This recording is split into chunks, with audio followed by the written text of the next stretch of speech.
Praise the Lord dun sa mga updates na narinig natin. Dun po sa hindi nakakakilala sa akin, ako po si Sister Dali Papa. Kung familiar po sa inyo yung apelyidong Papa, iyon na nga po yun. Ako po yung asawa.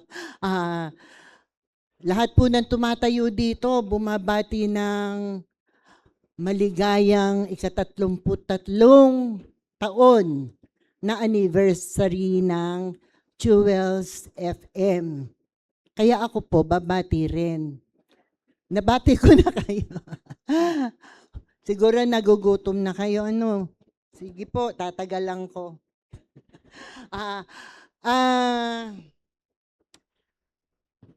Ako po ay personally am so happy to see you again. Excited po talaga ako na makita kayo, makasamang muli. Ang nakakalungkot lamang po, once a year lang tayo nagkikita-kita. Pero tayo po ay nakatingin doon sa araw na hindi na tayo magkakahiwa-hiwalay.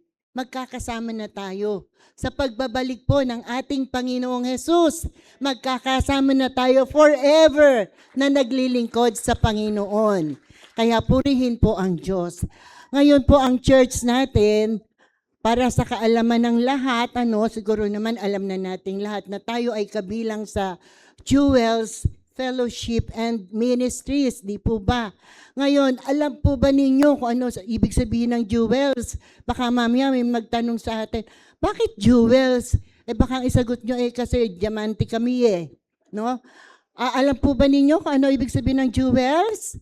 Alam po? O sige nga po, ano ba ibig sabihin ng jewels? Sabay-sabay po. Jesus.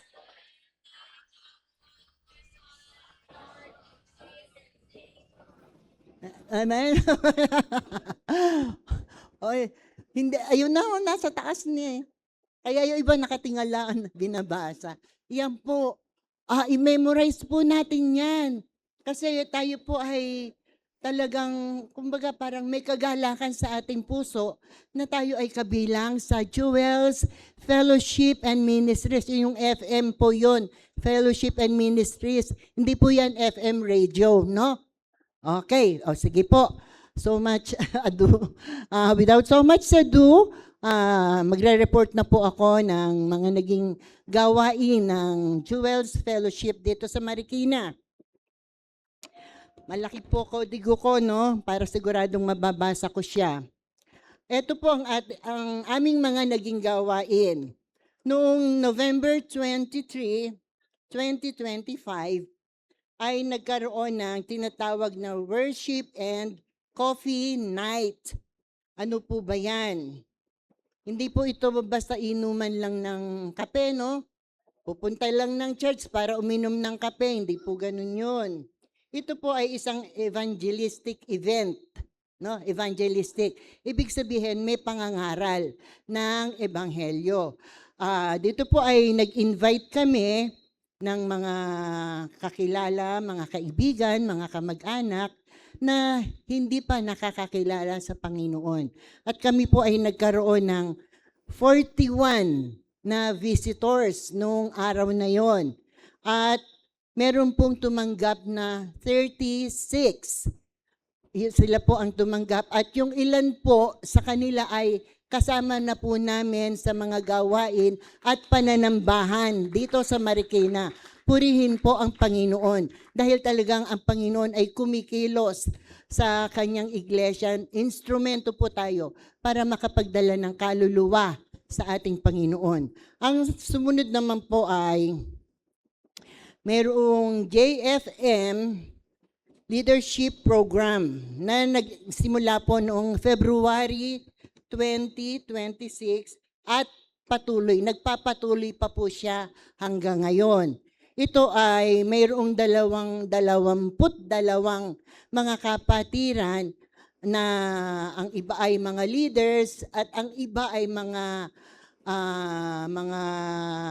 future leaders ng church. At meron silang grupo, yung group ng mga nag-a-attend dito, ang tawag sa kanila ay JFM Light. L period, I period, alam niyo yun? Light. Ang ibig sabihin po noon, leaders inspired by God's heart and truth. Yun po yun. Ang slogan nila ay, be better each day. Philippians 3:12. Pangatlo po, nung last April 2 and 3, yun po ay Holy Week, Thursday at saka Good Friday. Overnight po yung gawain na yon. At doon po ay nagkasama-sama. Minsan kasi po, pagka dito sa church, konting kumustahan pagkatapos ng service, konting kwento-kwento, and then uwian na. Pero ito yung pagkakataon na makapag-bonding ang mga kapatiran at masaya po ang lahat. Maraming food, meron ngang nagre-reklamo. Sabi niya, nalipasan daw siya ng busog. Meron ba ganun? Nalilipasan ng busog. Sa dami kasi ng pagkain. Pero ang pinakamahalaga na naging bahagi ng gawain namin ay yung Holy Spirit Night. Ginawa po yun ng Thursday night. At salamat po sa makapangyarihang pagkilos ng Panginoon. Talagang nadama namin po ang kanyang presensya sa aming kalagitnaan. Kaya purihin po ang Panginoon doon. At sumunod po na activity ay yung tinatawag na Kids Summer Fair. Ito po ay ginanap noong May 31, 2026. Dito po sa church ginawa iyon. Mga 20 kids ang naka-attend at nag-enjoy po silang mabuti. May mga games, may mga pagkain. As usual, hindi nawawala ang pagkain. Enjoy na enjoy po sila. Meron din po naging isang special number na ewan ko po kung nakarinig na po kayo nung ganong special number.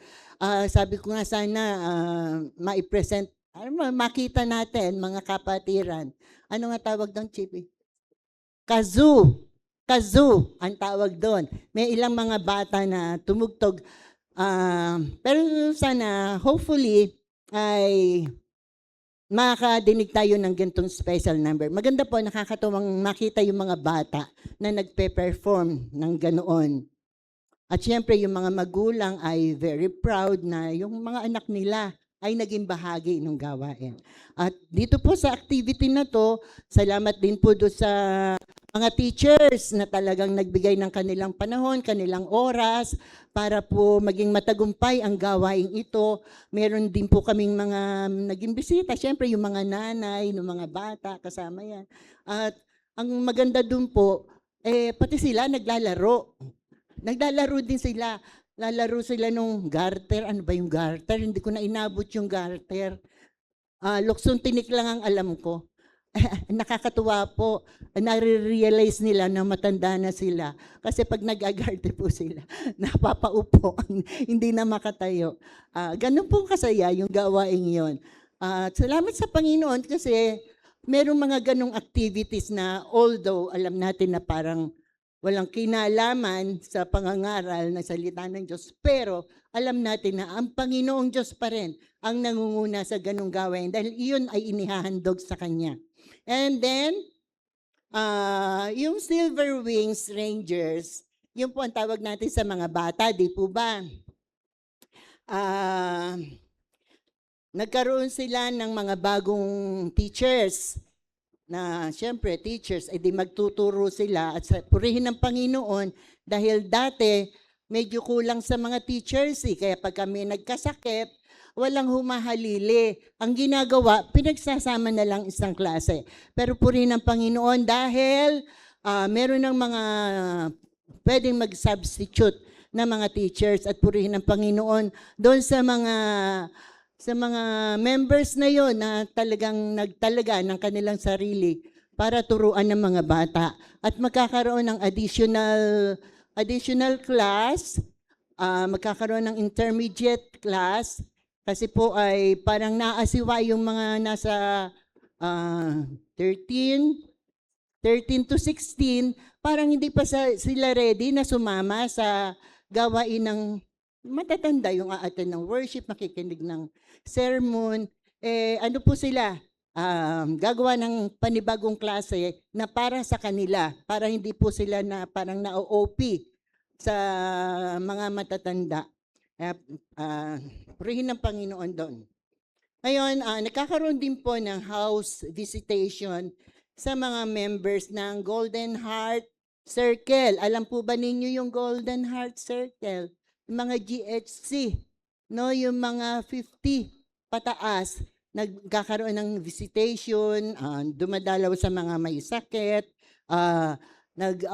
evangelistic sa isang bahay para mag-i-invite ng mga kapitbahay, mapangaralan din ang salita ng Diyos. Kaya purihin ng Panginoon, dito po ako magtatapos sa update na gawain dito sa Marikina, and hopefully ay patuloy tayong lahat maglingkod sa ating Panginoon hanggang sa siya ay muling bumalik. Matagpuan tayo na naglilingkod sa ating Diyos para sama-sama tayo naaagawin niya sa muling pagbabalik ng ating Panginoon.